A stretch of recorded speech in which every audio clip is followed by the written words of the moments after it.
अर्जन्तो भगवान् इन्द्रो मेघास्तस्यात्ममूर्तयः ते विवर्षन्ति भूतानां प्रीजनं बीजनं पयः।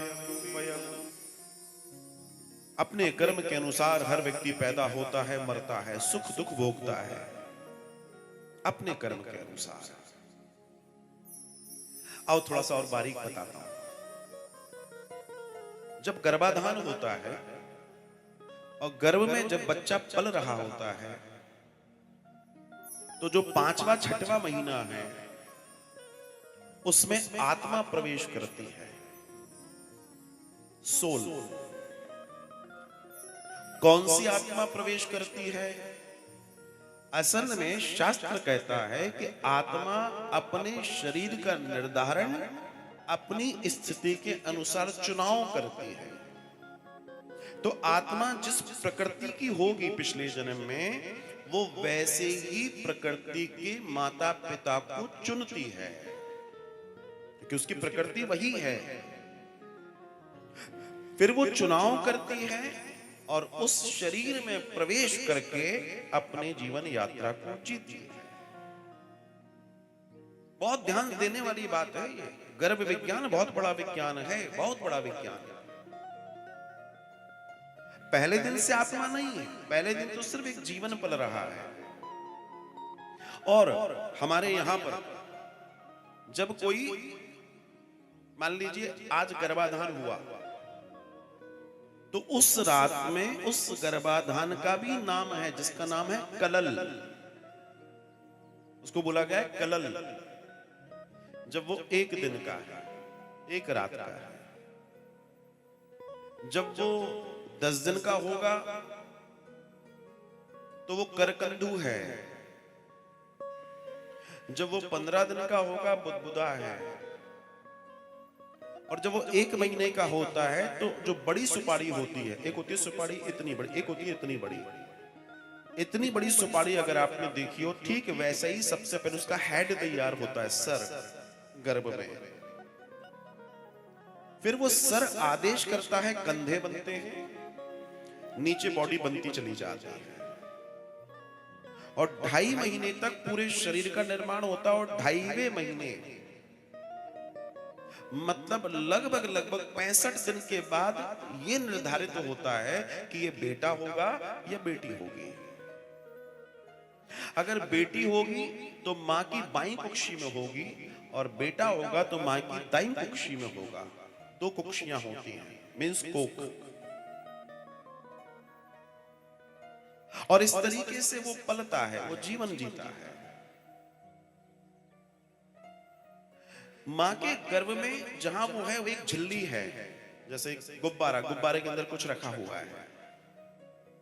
और जो मां की नाल है, नाभि है, निविल है, उससे वो जुड़ा हुआ है। तो मां जो खाती है, जो पीती है, जो सोचती है, जो करती है, वो सब वो करता है।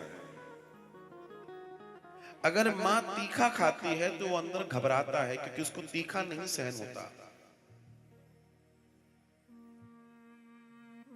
6वें महीने के आसपास वो मलमूत्र का त्याग करना शुरू करता है।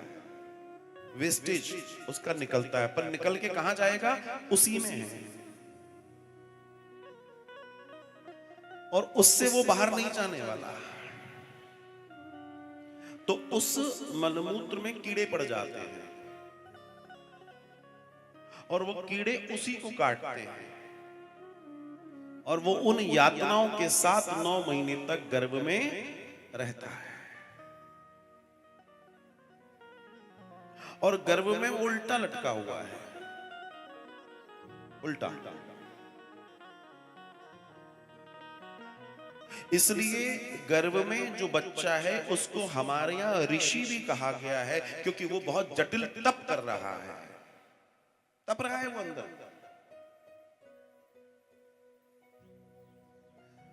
किसी भी कारण से अगर उस बच्चे की हत्या होती है तो ऋषि हत्या का दोष लगता है। अगर वो बिटिया है तो कन्या हत्या का दोष लगता है, बेटा है तो हत्या का दोष लगता है, और शिशु हत्या का था। अगर किसी भी मनुष्य ने जानबूझ के किसी भी तरह की ऐसी हत्या की है तो उसको 3 हत्याओं के दोष लगते हैं, शास्त्र कहता है। बाहर जब आप किसी की हत्या कर देते तो आपके साथ क्या होता है आपको मालूम है। यहां वैसा समझ में नहीं आता कि कुछ होता है, लेकिन परिणाम पूरी जिंदगी व्यक्ति भोगता है। और उस हत्या में जो जो शामिल है प्रत्यक्ष अप्रत्यक्ष रूप से, उन सबको उसका दंड भोगना पड़ता है।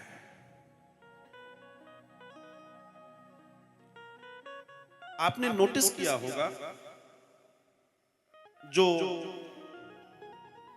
जिनको ऐसा लगता है कि गड़बड़ हो गया, कुछ डॉक्टर कहते हैं अब ये बच्चा नहीं रखना चाहिए, या फिर जो लोग अपनी इच्छा करते हैं, तो आखिर में एक बात आती है, डॉक्टर कहता है नहीं, अगर 3 महीने के अंदर में है तो हम कुछ करेंगे,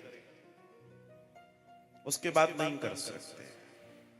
उसका कारण क्या है कि निर्माण पूर्ण निर्माण का दर्शन है, क्योंकि उनके पास उतनी ही बुद्धि है। और सनातन का दर्शन कहता है कि वो एक दिन का भी है तो वो जीवन है। अब आप विचार कीजिए, तो उसको जीवन माना गया है।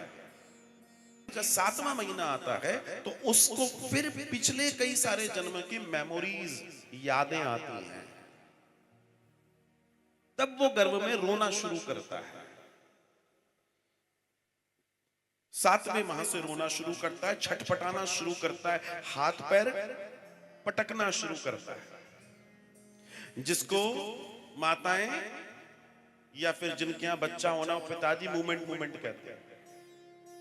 अब तुम बाहर हंस रहे हो, असल में वो अंदर रो रहा है, मचल रहा है, मैं क्या कर दिया मैंने अपनी जिंदगी में। वो पूर्वार्ध उसको याद आता है और वो ईश्वर को याद करता है कि बस कैसे भी मुझे इस जंजाल से बाहर निकालो, इस नरक से बाहर निकालो, मैं तुम्हारी भक्ति करूंगा।